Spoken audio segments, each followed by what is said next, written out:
요즘은 내비게이션이 잘 돼 있어서 자동차를 타고 어디든지 쉽게 찾아갈 수가 있습니다.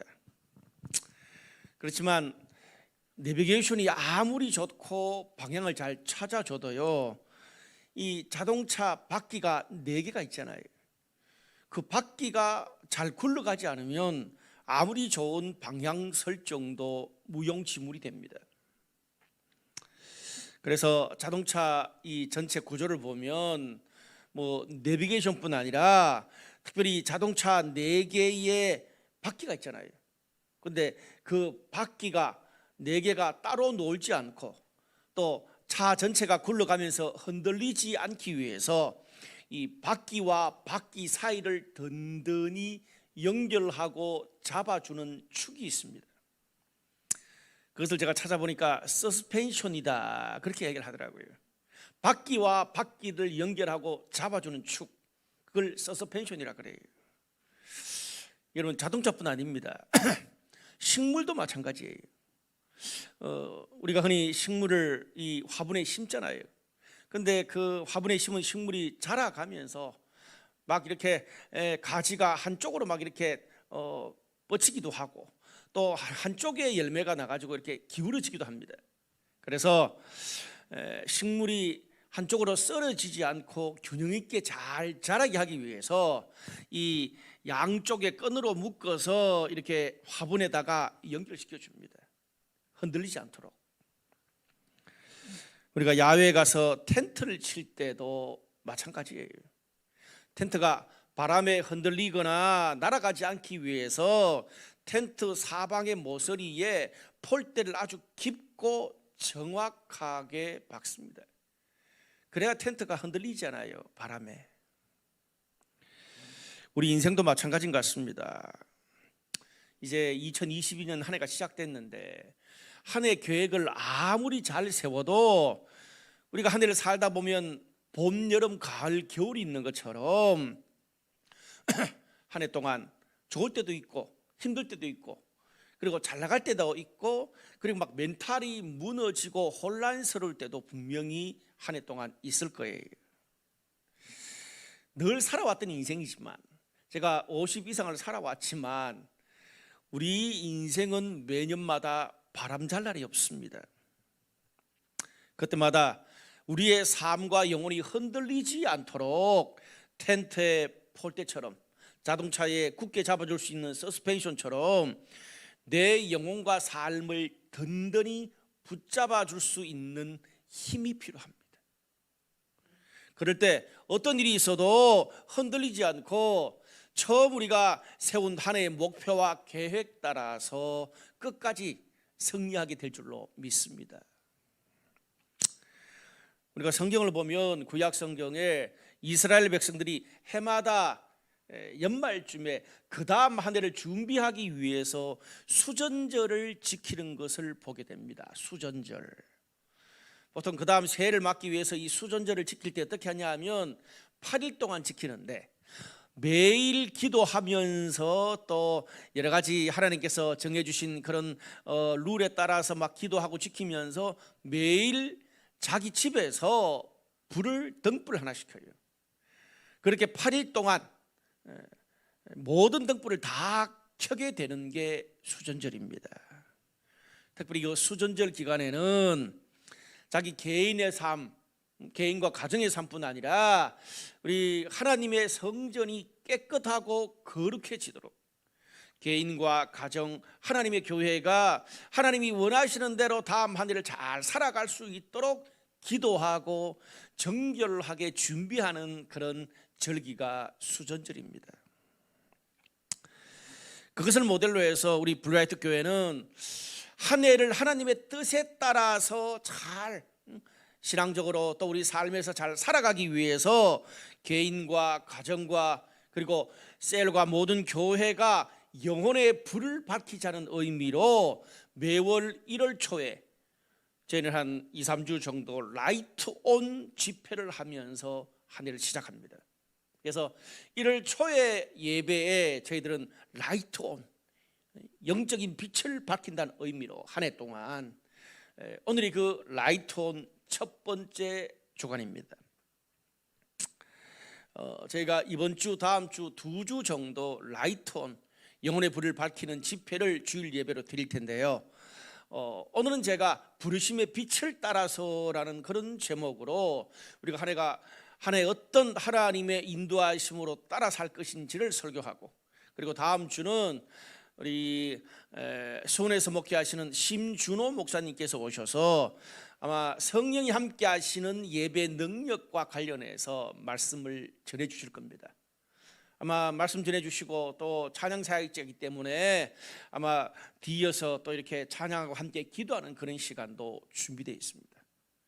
우리가 이번 2주 동안에 영적인 힘을 얻고 말씀으로, 은혜로, 또 예배로 힘을 얻어서 한 해 동안 넉넉히 살아갈 수 있는, 흔들리지 않는 믿음을 얻게 되기를 바랍니다. 오늘 본문으로 들어갈 텐데요, 오늘 본문의 1절과 4절 말씀에 보니까 이런 말씀이 있어요.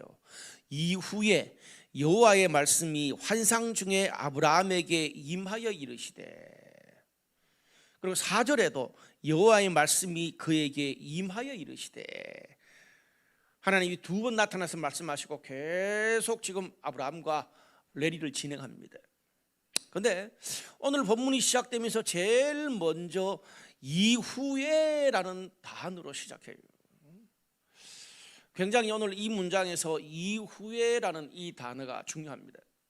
흔히 이 성경을 연구하는 학자들이 이 창세기 15장을 하나님과 아브라함의 정말 그 변치 않는 그런 언약 체결식이다.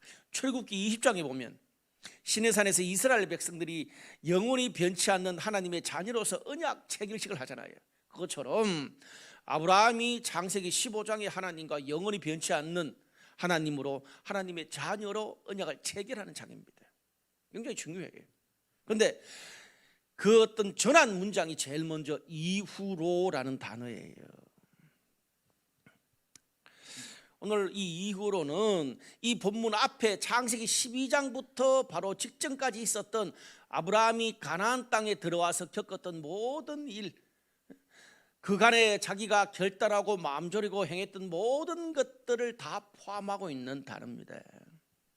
오늘 이 뒤에 이어져 가는 그런 내용을 보면 아브라함이 그동안 가나안 땅에 들어와서 겪었던 일들이 아브라함의 마음을 굉장히 실망스럽게 하고 낙심시킨 것 같아요. 하나님이 진짜 나에게 말씀하신 약속을 이루어 주기라도 할 건가? 의문을 품게 했어요.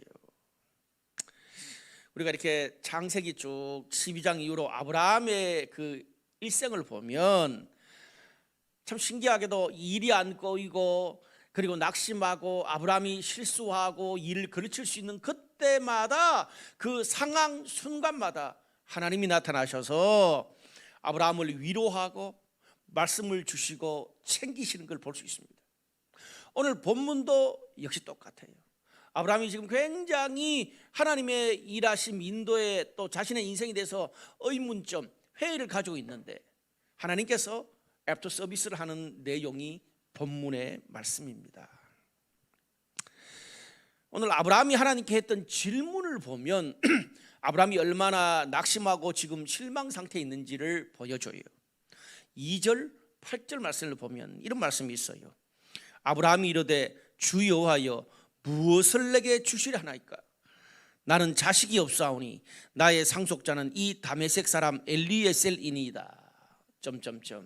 그가 이르되 주 여호와여 내게 이 땅을 소유로 받을 것을 무엇으로 알리까? 굉장히 단도직입적이고 그냥 뭔가 하나님 앞에 정말 막 엉어리가 져 있는 그거를 토라는 같은 그런 질문입니다. 아브라함이 오늘 하나님이 한테 했던 질문의 핵심 2가지는 자녀와 땅에 대한 이야기예요. 하나님이 자녀와 땅을 주실라 그랬는데 지금 진짜 주시려면 지금 내 삶에 아무것도 없는데 그 증거가 뭡니까? 이 이야기하는 거예요. 오늘 우리가 이것을 좀 알려면 창세기 12장 1절에서 3절 하나님이 아브라함을 부르신 그 이야기로부터 거슬러 올라가야 됩니다.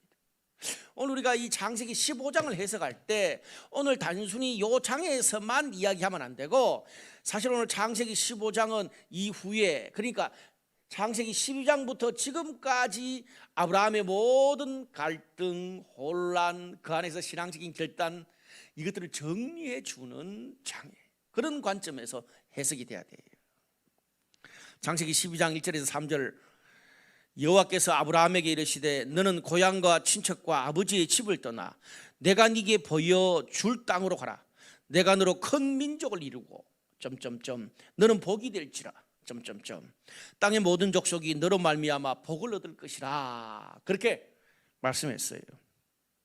당시 아브라함은 세계 최대 최고 4대 문명 중에 하나인 바벨로니아 문명의 중심지인 갈대아 우르에서 안정적으로 살았습니다. 요즘으로 하면 뭐 그냥 이 뉴욕, 런던, 상하이, 도쿄 이런 곳에서 안정적으로 살았다는 거예요.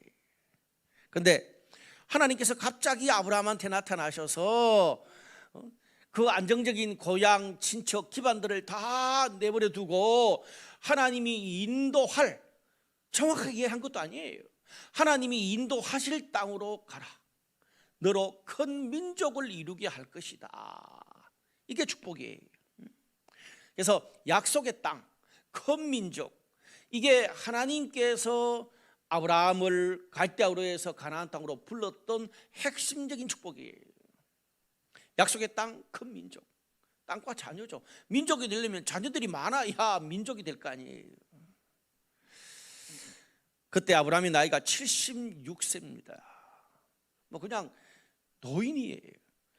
하나님이 그렇게 말씀하셨을 때 어디로 가야 할지, 거기 가서 뭘 먹고 살지 얼마나 불안하겠어요. 그런 상황에서도 아브라함이 하나님의 말씀과 인도 하나만 믿고 놀라운 결단을 해서, 요즘처럼 차도 있는 것도 아니고 그냥 아주 오래 몇 년에 걸쳐서 이라크에서 이스라엘 가나안 땅까지 왕의 대로로 온 가족과 가축을 끌고 내려옵니다. 결코 쉽지 않았을 거예요. 자기가 이 아브라함이 살았던 큰 나라인 갈대아 우르에 비해서 가나안 땅은요, 조그만한 그런 여러 수많은 부족들이 좁은 땅덩이에 얽혀 살았습니다. 굉장히 열악했던 곳이에요. 갈대아 우르에 비하면 여러 부족들이 막 얽혀 사니까 조그만 문제가 있어도 서로 막 전쟁이 일어나고 치안도 불안하고, 특별히 이 아브라함은 넓은 지역에서 목축을 해야 되는 그런 직업이잖아요. 그러니까 넓은 초지가 필요한데, 그러려면 이쪽에는 이쪽 부족 땅, 저쪽에는 저쪽 부족 땅, 또 저쪽에는 또 다른 부족 땅이에요. 그럼 어떻게 해요? 연관되어 있는 그런 거기 사는 부족들한테 다 동의가 필요해요. 그래서 가나안 땅에 들어와 가지고도 거기에 사는 그 원주민들의 눈치를 그렇게 많이 볼 수밖에 없어요, 아브라함이. 그렇게 76세의 갈대아 우르를 떠나서 가나안 땅으로 온 아브라함에게 오늘 본문은 그렇게 20년이 지난 정도의 상황을 이야기해 주고 있어요. 그러니까 이후에니까 그 지난 20년 동안을 살면서 아브라함이 하나님의 약속을 믿고 얼마나 열심히 살아왔어요. 수많은 여러 부족들이 얽혀 있는 데서 눈치 봐가면서. 근데 하나님의 약속 따라 20년을 가나안 땅에 와서 살았는데 아직도 큰 민족은 고사하고 자식 하나 없고 약속의 땅은 고사하고 내 이름으로 한 평의 땅도 없습니다. 그러니 아브라함 입장에서 하나님의 그 약속, 하나님의 어떤 그런 인도 알기는 한데 얼마나 실망스럽고 낙심이 되고 마음속에 불만이 일어나겠어요.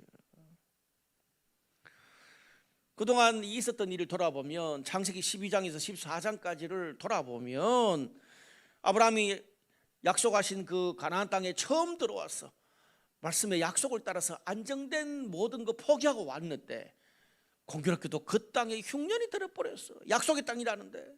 그래서 어쩔 수 없이 금과 은이 풍부하고 당시에 그 피라미드와 스핑크스의 나라인 큰 좋은 나라 이집트로 또 먹고 살기 위해서 떠납니다. 아니, 하나님이 이럴 거면 미리 그 풍족한 이집트로 가라 그러지. 왜 가나안 땅으로 가서 또 흉년이 일어나서 이집트로 옮기게 하시나?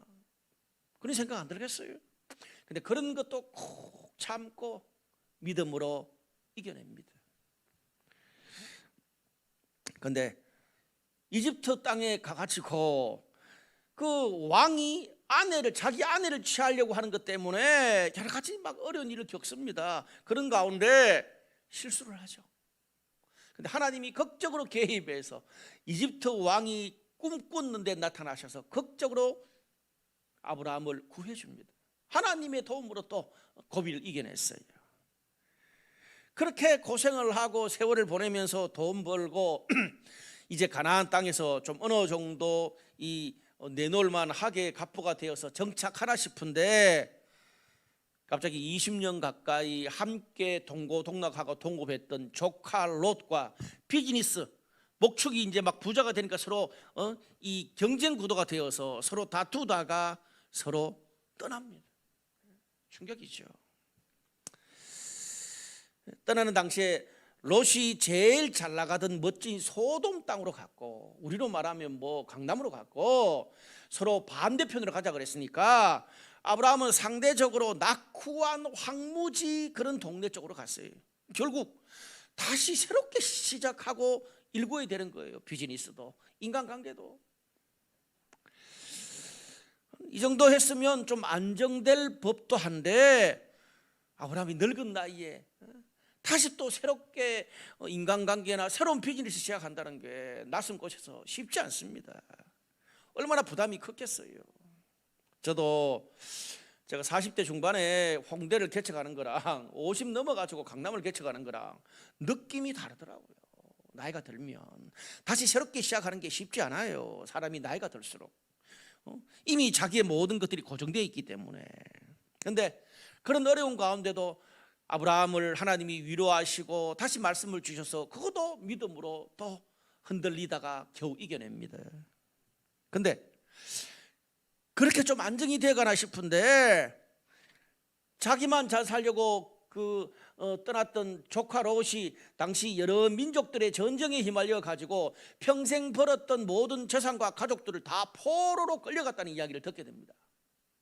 아브라함 입장에서 아이고 그럼 고소하다. 그 이기적인 조카 롯을 또 구해야 되는데 가만히 놔두자니 또 마음이 너무 쓰이고, 또 가서 구하자니 그 여러 민족 부족들의 전쟁에 휘말려서 그냥 아브라함과 자기 식졸들끼리 그들과 부딪히는 것은 너무 대가가 커요. 고민이 얼마나 됐겠어요. 결국 그러다가 오지랖에 또 달려가서 목숨 걸고 여러 부족과 전쟁에서 조카 롯을 구해줍니다. 그런데 롯을 그렇게 목숨 걸고 구해줬다고 실제로 그 소돔 땅에 멋있는 것들이 다 자기 땅이 되는 것도 아니고 자기는 또 옛날 자기 살던 곳으로 가야 돼. 특별히 뭐 그렇게 물론 뭐 감사하다고 조카 롯이 좀 뭐 이런 여러 가지 좀 재물도 주고 감사치레를 했겠죠. 그런데 결국 롯은 다시 아브라함은 자기가 살던 곳으로 돌아올 수밖에 없었어요. 그렇게 좋은 일 하고 돌아오는 길에 전쟁의 전리품을 가지고 돌아왔을 거 아니에요. 근데 그 얻은 전리품 중에 10분의 1을 또 하나님의 제사장을 만나서 드리네. 참 대단한 사람이에요. 자기 하나 챙기기도 쉽지 않은 인생 길에서 가족 챙길 나네, 하나님 챙길 나네. 참 대단한 사람이에요, 아브라함. 이걸 보면 아브라함이 가나안 땅에서 바람 잘 날 없듯이 빠듯하고 힘든 삶 가운데서도 원주민들 눈치 봐가면서 좋은 관계를 맺으면서 비즈니스에서 어느 정도 자리를 잡은 것 같아요. 그리고 그 가운데 가족, 친척, 대소사까지 다 챙긴다는 말이에요. 그들이 먹고 사는 문제까지 챙기고 그러면서 하나님 앞에서 신앙의 의무까지 다해요.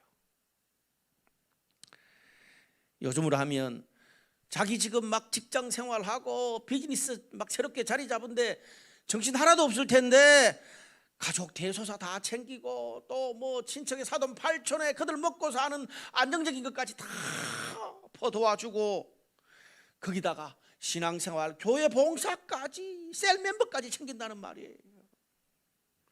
그렇게 아브라함이 20년을 살아왔다는 것을 성경이 이야기해 주고 있습니다.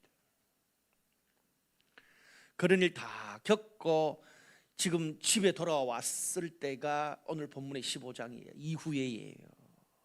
근데 그렇게 그 일 후에 집에 딱 돌아와서 생각해 보니까 뭐가 생각나요? 이렇게 열심히 살았는데, 신앙생활 했는데 나는 뭐지? 도대체 하나님이 나한테 약속해 주셨던 땅, 큰 민족은 어디 있는 거지?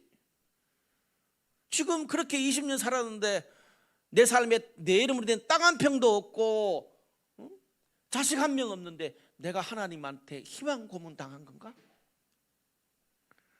본전 생각나지 않겠어요? 본전 생각났을 거예요. 내가 이러려고, 다른 사람 좋은 일 시키려고 안정적인 갈대아우르를 떠나서 남의 땅에 와서 이 고생을 20년을 하고 있나? 그러니까 오늘 하나님 앞에서 그게 나오는 거예요. 토로하는 거예요. 자신의 실망감을 토로하는 거예요.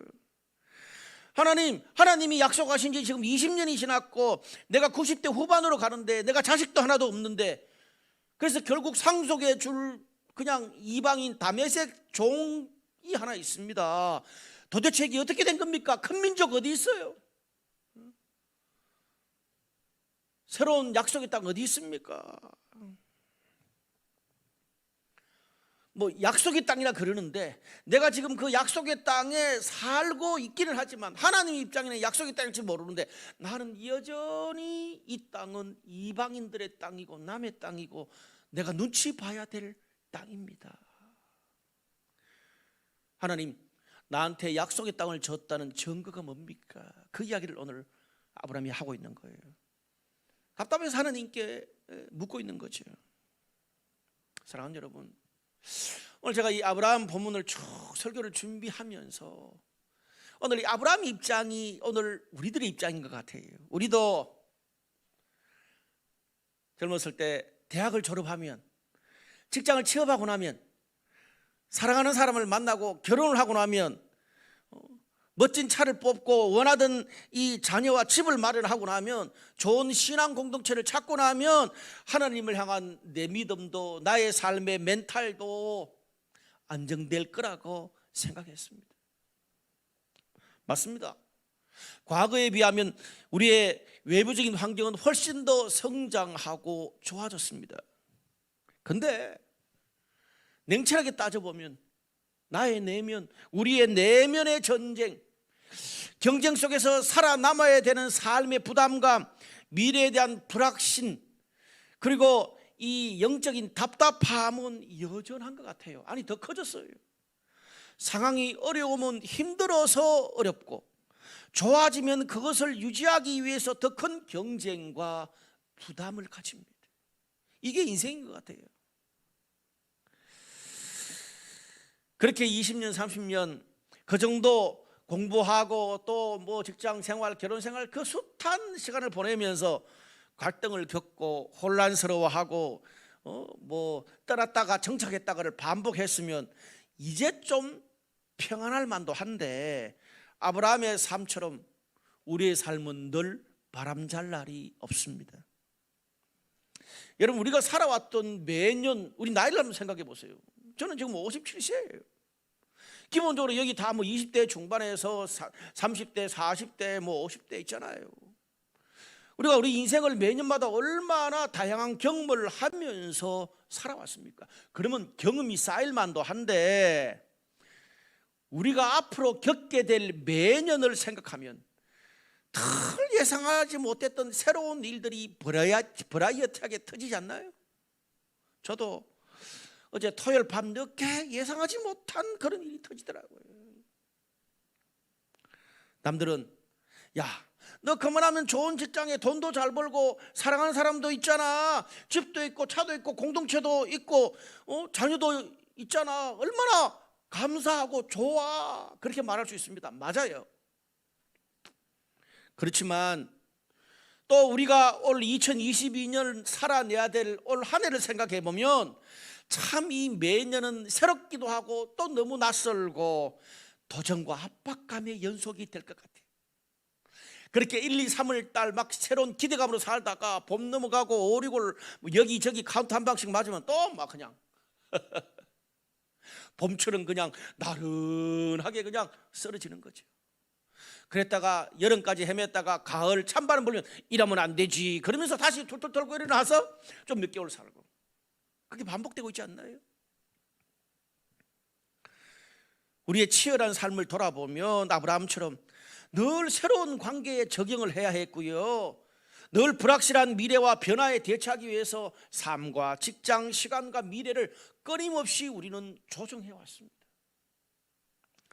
이 정도 했으면 하나님께서 신앙도 가정도 미래도 내 마음도 정말 평안하게 좀 해주시면 좋을 텐데, 코로나까지 계속 이어가면서 새로운 시행착오들을 계속 반복해야 돼요. 이제 새로운, 그러면 여러분 스트레스 받지 않으세요? 제가 송창건 목사가 새로운 거 얼마나 좋아하는지 모릅니다. 새로운 그러면 송창건이었습니다. 요즘은 새로운 그러면 스트레스가 싹 옵니다. 내가 언제까지 이 일을 계속 반복해야 되나, 그런 생각이 들잖아요. 열심히 살아온 사람들일수록 그래요. 그렇게 살아오면서 아브라함처럼 20년 동안 그렇게 살아오면서 내 삶에, 또 내 싱글의 삶에, 우리 부부의 삶에, 우리 자녀들 가정생활에, 내 직장생활에, 내 신앙과 교회생활에 지금 뭐가 남았지? 하나님이 나한테 주셨던 그 약속이 얼마나 이루어지고 풍성해졌지? 근데 오히려 피로감, 실망감, 뻔함, 무료함, 기대감 없음, 이런 것들이 생각나지 않나요?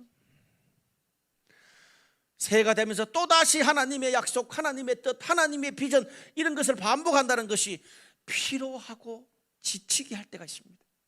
그래서 이 시대를 피로사회라고 사람들이 이야기하나 봅니다. 오늘 그런 아브라함 20년 동안 그 일을 반복해가지고 이제 90대 후반인데 또 새로운 길을 가야 되는 그 아브라함, 아니 오늘 우리들에게 하나님이 위로하시고 우리의 영혼과 삶의 새 힘, 새 빛을 던져주기 원하십니다. 오늘 라이톤이 예배를 통해서 저와 여러분 우리 모두가 반복되는 이 새해의 새로운 시작 앞에 하나님이 주시는 새 힘으로 모든 것들을, 한 해를 넉넉히 이길 수 있는, 흔들리지 않는 힘을 얻게 되기를 주님의 이름으로 축복합니다. 오늘 1절 4절에 이후에 여호와의 말씀이 환상 중에 아브라함에게 임하여 이르시되 여호와의 말씀이 그에게 임하여 이르시되, 실망하고 지친 아브라함한테 하나님이 나타나셔서 두 번이나 말씀하시고 여러 가지 약속을 해주세요. 분명히 창세기 12장 1절에서 3절까지 그 말씀보다 더 훨씬 더 구체화되고 더 업그레이드되고 더 훨씬 더 성장한 하나님의 약속의 업그레이드 언약을 갱신해 주세요. 그가 겪었던 시행착오가 헛것이 아니었음을 보여줘요. 오늘 4절에서 6절까지 말씀에 이런 말씀이 있어요. 여호와의 말씀이 그에게 임하여 이르시되 그 사람이 내 상속자가 아니라 네 몸에서 날 자가 내 상속자가 되리라 하시고 그를 이끌고 밖으로 나가 이르시되 하늘을 우러러 무뼈를 셀 수 있나 보라. 또 그에게 이르시되 내 자손이 이와 같으리라. 무슨 말입니까? 지금 네가 90대 후반에 자녀 하나 없지만 네 상속자는 네 몸에서 태어날 자식이다 선언해 주세요. 거기서 멈추지 않고 하나님이 실망한 아브라함을 데리고 밖으로 나가세요. 그러면서 하늘의 무별을 보라고 이야기하세요. 별을 통해서 시청각 교육하시는 거죠. 여러분, 인간의 마음은 갈대와 같아서 상황에 따라 흔들릴 수밖에 없습니다. 아무리 멘탈이 강한 사람도 좀 적게 흔들리냐 그 차이지, 인간은 상황, 환경에 좌우돼요.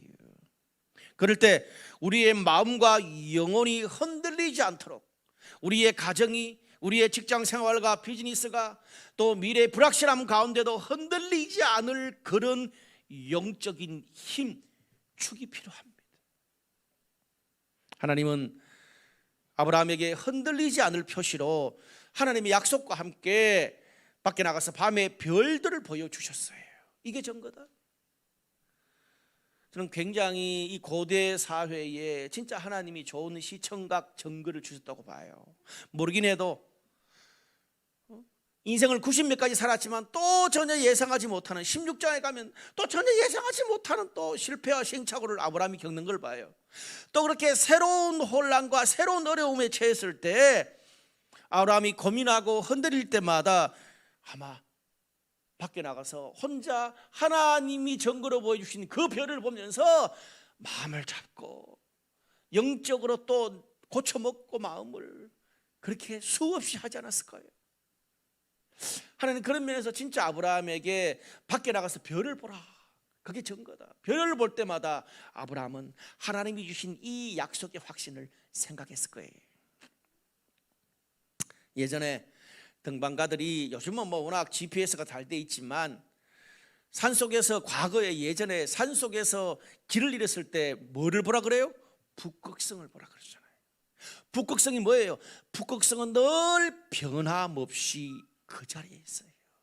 그걸 통해서 내 위치를 바로 잡으라는 거죠. 오늘 하나님께서 우리들에게 그 이야기 하세요. 2022년 한 해 동안 수없는 그런 예상하지 못할 일들이 있을 텐데 그때마다 변치 않는 북극성, 하나님의 빛을 따라 부르심을 따라 살아라 라고 이야기하는 거죠. 6절 말씀에 굉장히 중요한 우리 말씀인데, 이제 그런 이야기 뚝 듣고 나니까 아브라함이 좀 마음이 풀렸나 봐요. 6절에 아브라함이 여호와를 믿으니 여호와께서 이를 그의 의로 여기시고, 이런 말이 나와요. 오늘 하나님의 말씀과 증거를 보고 난 다음에 아브라함이 어떻게 해요? 여호와를 믿었다 그래요. 여기서 믿는다라는 뜻은, 말은 아만이라는 히브리어인데 지속하다, 굳게 하다, 기대다, 신뢰하다, 그런 뜻입니다. 근데 중요한 건 아브라함이 뭘 믿었어요? 지금 아브라함 부부 나이가 90대 후반이라 아직 자식도 없어. 현실적으로 아이를 낳을 수 있는 출산의 가능성이 있습니까? 없습니까? 큰 민족이 나올 수 있는 그런 가능성이 제로야. 오늘 본문은 아브라함이 그 현실적인 가능성을 믿은 게 아니라 하나님 여호와를 믿었다 그래요. 하나님의 약속, 하나님의 말씀, 하나님을 믿었기 때문에 불가능한 상황에도 믿고 계속 살아갔다는 거죠. 하나님이 믿을 만하기 때문에 내가 처한 상황에서는 땅 한 평도 없고 자식 하나 없고 그 어떤 가능성도 없지만 하나님이 믿을 만하니, 하나님이 그 말씀을 반복해서 나에게 주셨고 별처럼 변하지 않고 빛난다 그러니 내가 대책 없지만 주님 때문에 끝까지 믿음으로 가보겠습니다. 갈 바를 알지 못하지만, 그 말이에요. 오늘 히브리서 11장에 보면 갈 바를 알지 못하고 믿었던 아브라함의 그 믿음을 하나님이 의로 여기셨다 그래요. 오늘 본문에도 나오죠. 오늘 여기 하나님이 의로 여겼다, 이 말은 올바름 곧음이라는 뜻이에요. 아브라함의 그 하나님을 믿었던, 대책 없이 믿었던 그 믿음을 하나님의 기준으로 합당하게 여기셨다, 그것을 하나님의 의로 여겼다, 이렇게 표현해요. 하나님이 아브라함의 믿음을 인정하셨다는 거예요. 그래서 그 믿음 때문에 자식도 땅도 큰 민족도 주시는 거예요. 그 믿음 때문에.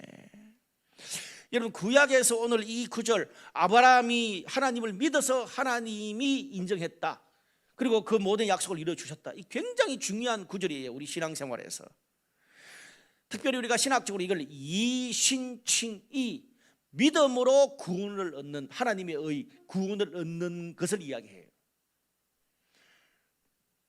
여러분, 구원이 뭡니까? 믿음이 뭡니까? 우리의 선행과 노력이 아니라 예수를 믿을 때 나의 모든 죄가 용서받고 하나님의 자녀가 된다는 거잖아요. 그걸 믿기 때문에 하나님의 자녀가 되었다는 걸 내가 확신해요. 그리고 하나님이 자녀들에게 주신 축복이 내 삶에서 ing 계속된다는 거죠. 믿음 때문에. 그 믿음 때문에 내가 예배 때마다, 매일 큐티를 할 때마다, 삶의 어려움이 있을 때마다 하나님의 은혜와 축복을 구해요. 내가 준 것도 없는데 왜? 우리 아버지니까, 하나님의 자녀니까 믿음 때문에 하나님의 자녀로서 당당히 우리가 부모님한테 밥 차려주세요, 용돈 주세요 그러잖아요. 마찬가지. 그게 뭐 때문에 가능해요? 믿음 때문에. 여러분, 미래에 예수님이 재림하실 때 이 세상 끝날에 모든 하나님을 믿는 자녀들이 천국 갈 것을 확신하잖아요. 우리가 뭘 확신해요? 성경에 그렇게 기록되어 있기 때문에 믿어서 확신해요. 흔히 믿음이 없는 사람들, 신앙생활 하지 않는 사람들이 야, 교회 다니고 신앙생활하는 저 사람 죄도 많고 험도 많고 성질도 더럽고 너무 부족한데, 아니 다른 저 사람, 신앙생활 하지 않는 저 사람은 훨씬 더 도덕적이고 인격적이고 훌륭하게 사는 사람이 너무나 많은데 저런 사람은 단지 믿지 않았다는 것 때문에 하나님의 저주를 받는 게 불공평하다, 그런 말을 들을 때가 있어요. 여러분, 성경적인 관점에서 볼 때 기독교에서는요, 하나님의 말씀, 하나님을 믿는 것이 도덕보다 더 큰 도덕이고 어떤 선행보다 어떤 큰 일보다 믿는 것이 가장 큰 일입니다, 하나님 앞에서는. 그래서 믿는 것이 가장 쉬우면서도 가장 어렵습니다. 그래서 제가 그런 말 해요. 그러면 믿어보라고. 신기하죠? 하나님을 믿고 보이지 않는 하나님을 믿고 보이지 않는 하나님의 그 말씀을 믿는 게 하나님이 함께하지 않으면 못 믿어요. 오죽했으면 오늘 본문에도 그리고 성경 전체에도 하나님을 믿었다는 것 때문에 하나님의 자녀의 모든 축복 그리고 미래의 영원까지 하나님이 거기 걸게 하시겠습니까? 믿는 게 일입니다. 히브리서 11장을 보면 믿음은 바라는 것들의 실상이요 보지 못하는 것들의 증거라고 말해요. 거기 보면 계속 반복되는 말이 나오는데, 믿음으로 노아는, 믿음으로 아브라함은, 믿음으로 사라는, 믿음으로 요셉은, 믿음으로 모세는, 그들이 믿음으로 했던 모든 작은 행동 하나하나까지 그것 때문에 하나님이 그들을 선택하셨고 축복했다 그래요. 오늘 하나님이 아브라함이 믿은 것 때문에 하나님의 자녀로 받아들이는 게 바로 오늘 창세기 15장의 언약 체결식이에요. 자, 그런데 우리가 오늘 여기서 중요한 거 한 가지, 아브라함의 믿음에서 오늘 우리가 정말 놓치지 않아야 될 게 하나 있어요. 그게 뭐냐 하면 7절에 또 그에게 이르시되 나는 이 땅을 내게 주어 소유로 삼게 하려고 너를 갈대아인의 우르에서 이끌어낸 여호와니라. 웬 뜬금없이 지금 와서 하나님 뭐라 그래요?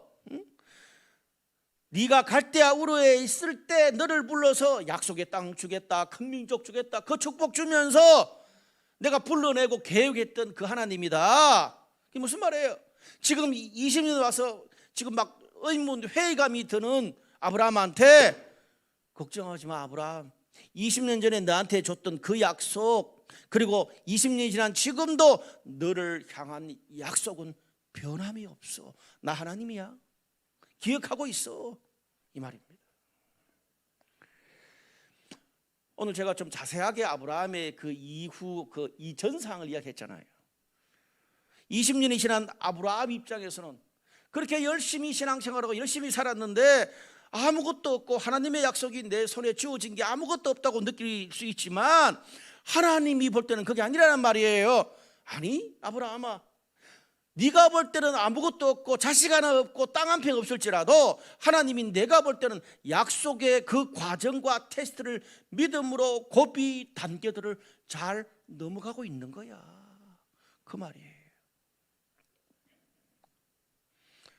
아브라함이 갈대아 우르를 떠나서 가나안 땅에 들어오면서 때로는 흔들리기도 하고 때로는 좌절하고 실수하기도 하고 그랬지만 결국은 흔들리면서 또 하나님의 약속을 믿고 다시 붙잡고 달려왔던 그 숱한 순간순간의 아브라함의 신앙의 결단, 그 혼란 속에 다시 하나님께 나왔던 그 모든 믿음의 마음을 하나님이 다 보고 계시고 알고 계시고 하나님의 약속으로 가는 과정 중에 하나로 보셨다는 거예요.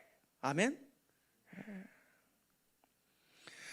아브라함이 그냥 기분 내킬 때, 잘 나갈 때 그냥 한순간에 믿었던 믿음이 아니라 자충우돌하고 시행착오 고민해가면서 그 하나님을 뗐다가 붙었다가 뗐다 붙었다가 그러면서 하나님을 결국에는 붙잡고 달려왔던 그 20년 동안의 그 모든 순간, 그 모든 선택, 믿음, 마음, 그거 전체를 하나님이 아브라함의 믿음을 의로 여기신 거예요. 우리가 이걸 놓치면 안 돼요. 지난 20년간 아브라함아, 네가 이해 가지 않을 때도, 낙심할 때도, 네가 손해보면서까지 가족과 공동체 하나님을 섬길 때도, 현실에서는 전혀 가능성이 없지만 답답해하면서도 대책 없는 믿음으로 끝까지 달려온 그 모든 것들이 나를 향한 믿음 때문에 있었다는 것을 내가 안다는 거죠. 저는 제가 오늘 말씀을 쭉 설교 준비하다가 여기서 울컥하는 뭔가가 있었습니다. 그전에는 왜 이게 안 보이는지 몰라요. 사랑하는 여러분, 아브라함처럼 우리도 예측할 수 없고 늘 반복되고 이만큼 왔다 싶으면 또 새롭게 일어나는 수많은 상황 속에서 그토록 아파하고 그토록 흔들리면서도 잠시 좀 하나님을 떠나서면서도 결국에는 다시 하나님을 붙잡고 이 자리까지 나온 여러분의 모든 선택, 결단, 그 마음을 하나님께서 나를 향한 너의 믿음이라고 보신다는 거죠. 내가 그런 모든 순간순간에 여기까지 오는 너의 모든 믿음을 봤다. 내가 받았다. 그것 하나만 있으면 네가 하나님의 모든 약속을 받을 만한 자격이 있다. 아들과 딸아. 하나님의 약속이 멀어지거나 희미해지거나 멈춘 것이 아니라는 거예요. 내가 20년 전에 너를 불렀던 것, 지금 20년 지난 지금도 여전히 내가 너한테 하나님이라는 걸 기억하라는 거예요.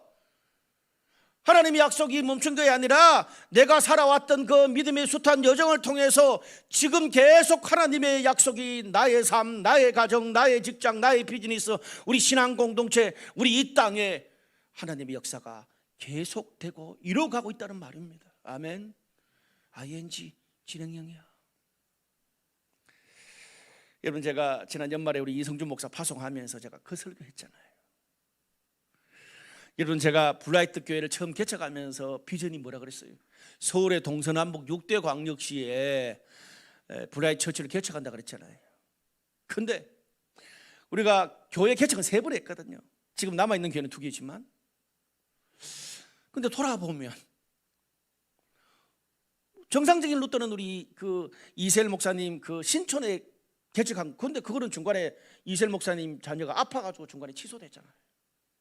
근데 블라이트 홍대교회 오디너리 처치 다 생각해보면 전혀 우리의 예상대로 된 게 아니에요. 블라이트 강남교회도 이세일 목사님 자녀가 아파가지고 막 정신없는 가정 가운데 그렇게 또 돕고 그러면 가정 가운데서 결국 제가 그 일환으로 막 2교회를 또 이렇게 거기 있는 성도들을 껴안고 그렇게 하다 보면서 블라이트 강남교회를 개척하게 되고, 또 코로나 시기에 오디너리 처치 개척하게 되고, 그 있었던 상황만 보면 너무나 어렵고 왜 이렇지 하나님이 그렇게 생각할 수 있어요. 근데 제가 작년 연말 보내고 올해 탁 되니까 하나님, 내가 우리 성도들이 예상하지 못했던 방법으로 당신의 뜻을, 우리 블라이트 교회 비전을 이렇게 이루어가고 계시는 거예요. 아멘. ing. 아니 여러분, 우리 교회 사이즈에 교회 개척을 3번 하고 2교회를 파송한 게 가능해요. 하나님, 그렇게 우리 삶에도 우리는 보이지 않지만 하나님의 방법으로 우리의 그 숱한 믿음의 결단을 통해서 지금도 역사하고 계십니다. 그래서 신앙의 약속은요, 현실을 넘어서 믿음으로 밝혀지는 거예요. 내가 아무리 힘들고 길이 안 보여도 아직도 나에게 하나님을 향한 믿음이 살아있다면 내 눈에 보이지 않아도 하나님의 역사는 계속되고 있음을 믿어 의심하지 마시기를 바랍니다. 말씀의 결론을 맺을게요. 오늘 본문에 하나님이 아브라함이 흔들리지 않도록 하기 위해서 오늘 어떻게 하셨죠? 아브라함을 데리고 밖에 나가서 하늘의 별을 봐 그랬잖아요. 당신은 그게 가장 확실한 증거예요. 왜? 뭐 교회가 있는 것도 아니고 고대 사회에, 그러니까 밖에 나가서 별을 볼 때마다 아브라함은 하나님과의 약속 증거를 생각했을 거 아니에요. 근데 신약의 베드로서에, 베드로후서 1장에 베드로가 우리 삶과 마음 가운데 흔들리지 않는 그 기반에 대해서 이렇게 말합니다. 베드로후서 1장 16절에서 19절을 요약할게요. 우리는 그의 크신 위엄을 친히 본 자라. 지극히 큰 영광 중에서 이러한 소리가 그에게 나기를, 이는 내 사랑하는 아들이요 내 기뻐하는 자라. 이 소리는 우리가 그와 함께 거룩한 산에 있을 때에 하늘로부터 난 것을 들은 것이라. 또 우리에게는 더 확실한 예언이 있어 어두운 데를 비추는 등불과 같으니 날이 새어 샛별이 너희 마음에 떠오르기까지 너희가 이것을 주의하는 것이 옳으니라. 무슨 말이에요?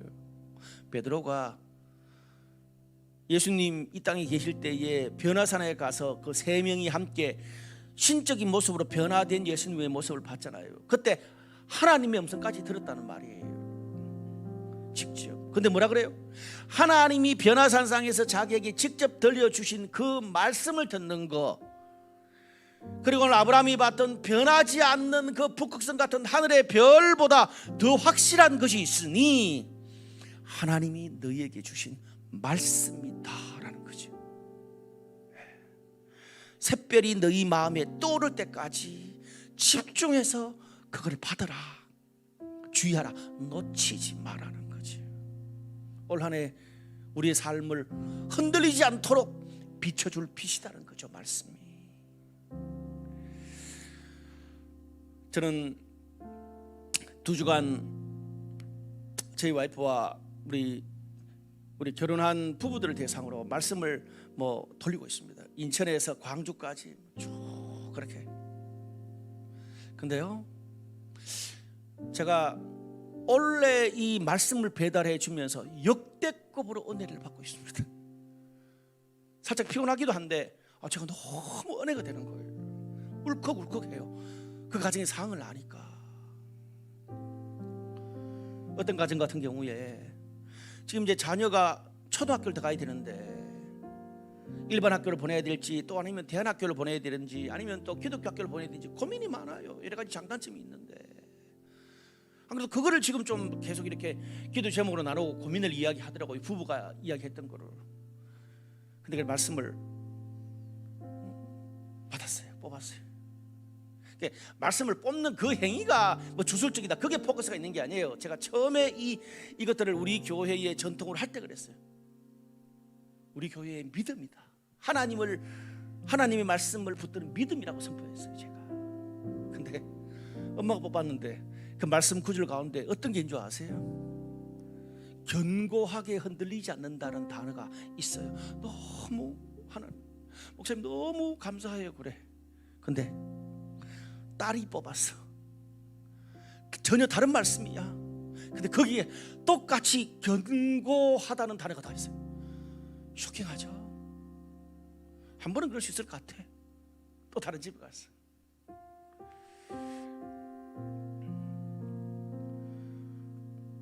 아버지와 아들이, 아버지는 직장 갔으니까 그냥 엄마가 대신 아버지 걸 뽑았어. 시편 1절에서 3절까지 말씀이야. 근데 희한하게 김하정 주사가 어떻게 배치했는지 딱 그런 게 하나 있는데, 아들이 말씀을 뽑았는데 어디 뽑은지 아세요? 시편 1편 1절에서 2절을 뽑았어. 그것도 우연이라 칩시다. 얼마나 제가 와닿는지. 어떤 자매는 우리 출산하고 난 다음에 그 여러 가지 도와줄 사람이 없어서 우울증으로 한 몇 년을 고생했어. 온 셀이 기도했어. 근데 말씀을 딱 뽑았는데 뭔지 아세요? 일어나라, 빛을 발하라. 어떤 가정은 자녀 임신과 출산 때문에 너무 큰 아픔과 어려움을 겪었어요. 그 부부가 진짜 한 해 동안 지옥을 경험할 정도로 힘들었어요. 그래도 그것을 잘 이기고 출산을 했는데 말씀을 뽑았어요. 근데 자매가 말씀을 뽑았는데 뭔 줄 아세요? 죽게 피하는 자에게 기쁨을 주신다. 목사가 거기서 내가 눈물이 나는데 못 울겠더라고. 그 말씀을 딱 보는 순간 말이 필요 없잖아. 주께 피한한 자에게 기쁨을 주신다. 근데 그것도 모자라서 기쁨이란 단어가 2번 나오고 즐거운데까지 3번이야. 기하더라. 우리 어떤 우리 형제는 우리 연말에 뭐 여러 또 뭐 말씀을 뽑을 수 있는 우리 교회뿐 아니라 다른 데도 또 이렇게 뽑을 수 있잖아요. 근데 웃긴 거는 우리 교회뿐 아니라 다른 데 짠 것도 아니야. 뽑았는데 말씀이 글쎄 똑같아. 하나님이 우리에게 주신 말씀에 일하시면 다양합니다. 자, 그래서 힘드니까 우리가 성도들이 참 힘든 시기를 보내고 있으니까 하나님이 특별히 말씀을 주시는구나. 제가 쭉 오면서 그 어떤 말이 필요 없어. 그냥 말씀 하나로 그냥 하나님이 그냥 하나님의 인도 보호 위로가 다 오는 거예요. 사랑하는 여러분, 올 한 해를 살면서 여러분은 무엇을 붙드시겠습니까? 제가 그래서 우리가 한 해 동안 말씀을 뽑는 이유가 이거예요. 무엇을 붙드시겠습니까? 샛별이 마음에 떠오를 때까지 그 말씀이 오늘 우리의 1년을 인도하고 나의 삶, 나의 가정, 우리 비즈니스, 우리 신앙 공동체 힘들고 쓰러지고 아브라함처럼 흔들릴 때마다 밖에 하늘의 별보다도 더 빛나고 변치 않는 하나님의 말씀이 여러분의 삶을 인도하기를 축복합니다. 그것뿐 아니라 하나님이 여러분 인생에 주신 신앙의 부르심, 사역의 부르심, 직장과 비즈니스의 부르심, 여러분의 인생의 부르심은 뭡니까? 놓지 마십시오. 희미해지거나 그리고 끊어진 게 아니라 지금도 눈에 보이지 않을 뿐이지 계속되고 있습니다. 오늘 그 하나님이 우리에게 주신 부르심의 빛을 따라 한 해 동안 승리하시는 라이트온처럼 영혼의 불을 밝히는, 그래서 한 해를 넉넉히 승리하고 흔들리지 않게 하나님이 주시는 그 말씀의 부르심과 빛을 따라 승리하는 저와 여러분 우리 모두 되시기를 주님의 이름으로 축복합니다.